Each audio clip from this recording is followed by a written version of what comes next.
yo siempre pues, yo no tengo experiencia en esto, para mí esto es nuevo, o sea, como digo, yo era una de las personas que igual, o sea, nomás estaba en mi casa mirando que pasaban casos, y eso yo siempre digo, qué mal, porque me pasó a mí, entonces yo pasa seguido, entonces yo ahorita de que ya pasó esto a mi esposo, o sea, yo si a alguien más le pasa, yo siempre estoy ahí apoyando y sintiendo el dolor de esa gente, porque lo sientes, cuando ya te pasa algo, tú lo sientes también, y te da tanto coraje decir, ¿cómo puede ser posible que sigan haciendo lo mismo? O sea,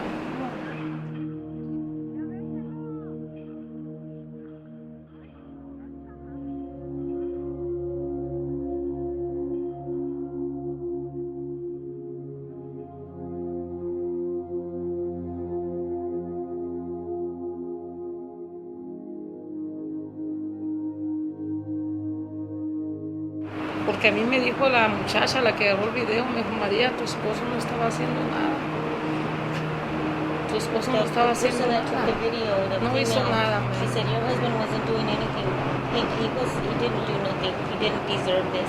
He was hogtied and handcuffed when they beat him to death. So, Border Patrol, just don't get me started on Border Patrol. This is the most abusive regime that exists. The least training, the least accountability whatsoever. They get away with murder quite literally. Like, there's no process after they kill somebody for any kind of independent, rigorous investigation and accountability process. It doesn't exist. It's insane. The goal is not to have a really careful, human rights oriented, well-trained, safety mechanism at the border. It's to have some trigger happy, nuts keep the border scary, right? And it's working. It's working because we keep seeing them do this and get away with it over and over again. There's like no real distinction between Border Patrol and like police. They're all enforcers of the same system. So it's I always kind of chuckle when people are all shocked about police brutality when the violence in the border at the hands of law enforcement has been going on for years. So it's kind of like people don't understand it until they feel it for themselves, and they try to like stratify it, like, oh no, this is worse than this, and this is worse than this, but it's like, it's the same enforcers for the same system. They don't like any of us the same. Police brutality ain't nothing new. So I still remember the Oakland rioters. So man, I've been dealing with the police since technically I was about like 14 years old. I'm getting harassed since I was about 14, but because of how I look, it's not really a surprise. I think the first time that I really lost all respect for the police, I was probably about 16 years old. I was with my cousin, and my cousin had a bad reputation. They pulled us over, they put me in handcuffs, and they beat me up. And you don't know, you lose respect you lose complete respect for somebody when you're a little kid being beat up by like 3-4 grown men. I can't even describe how I felt.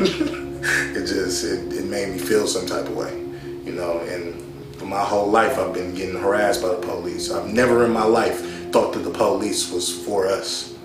I've never felt like the police was there strictly to help me.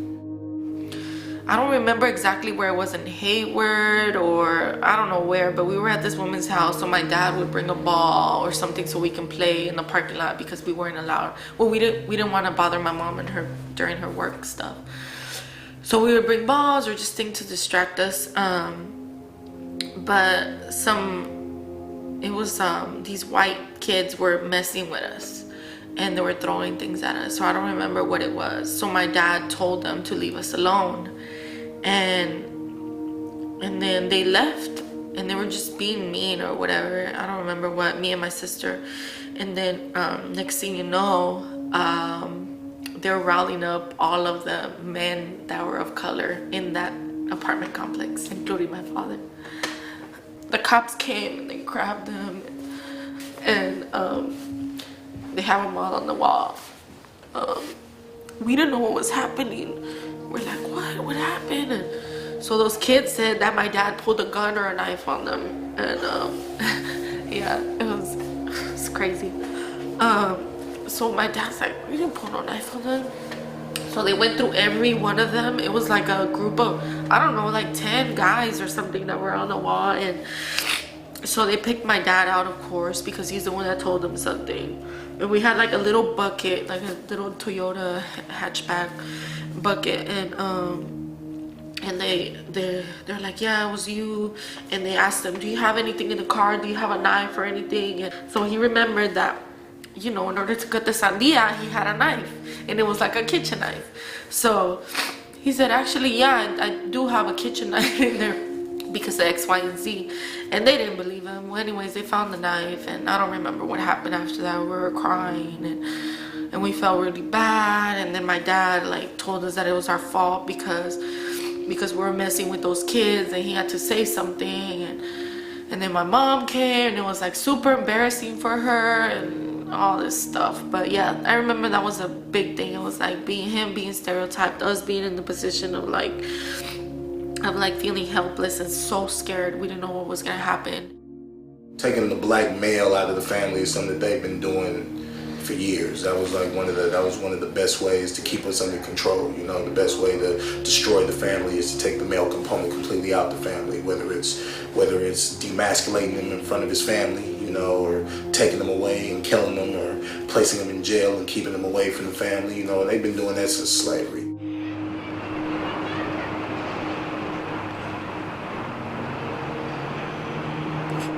Ha sido mucho sufrimiento, So much suffering.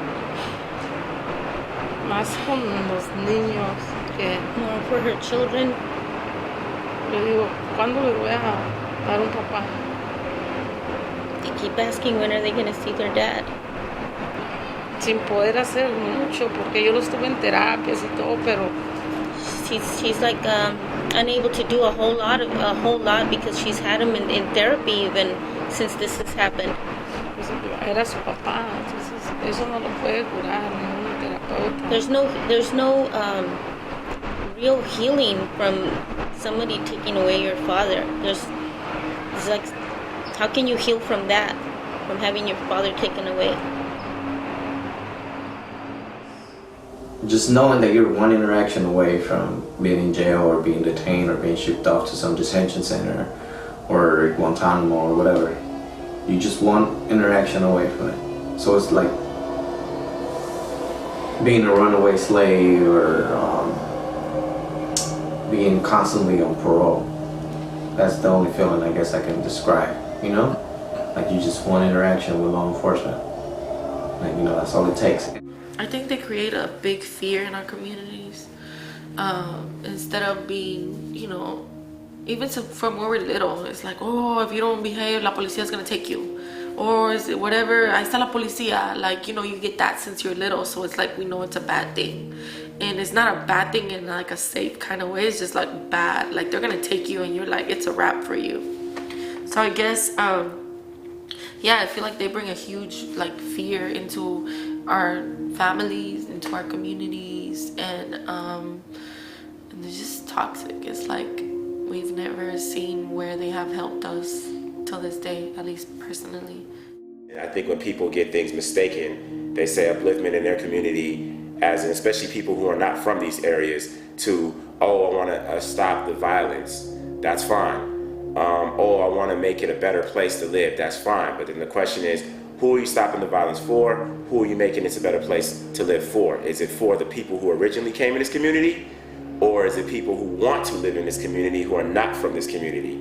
You know what I'm saying? So when you say I want to bring in businesses in this community, to serve who? You know, when you say I want to build new developments, so as an apartment in this community, to serve who? You know, when you say I want to stop the violence in this community, to serve who? You know, 24th and Mission, right before, you know, when they were trying to clean that area up, make way for this new gentries to come in, they did a gang injunction. And Sacramento, they did a gang injunction. Echo Park, Boyle Heights, you know, all these communities that are like ripe for gentrification. The first thing they come do is attack the community with a gang injunction. And gang injunctions are, they target the folks in the community, the worst of the worst, they say. And basically, if you're on probation or not, they have the right to pull you over, search you. They have the right to tell you not where where to go, who not to talk to, or what colors you could wear.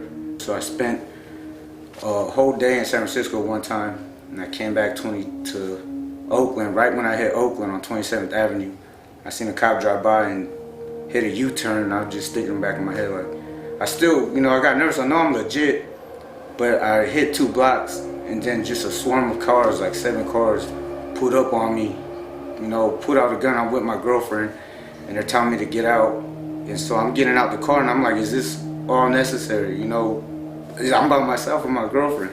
They're like, you're a gang member. You're on the gang injunction. And as they were cuffing me, it made me, my hair stand up on my neck, because a rookie cop came behind me and was shaking.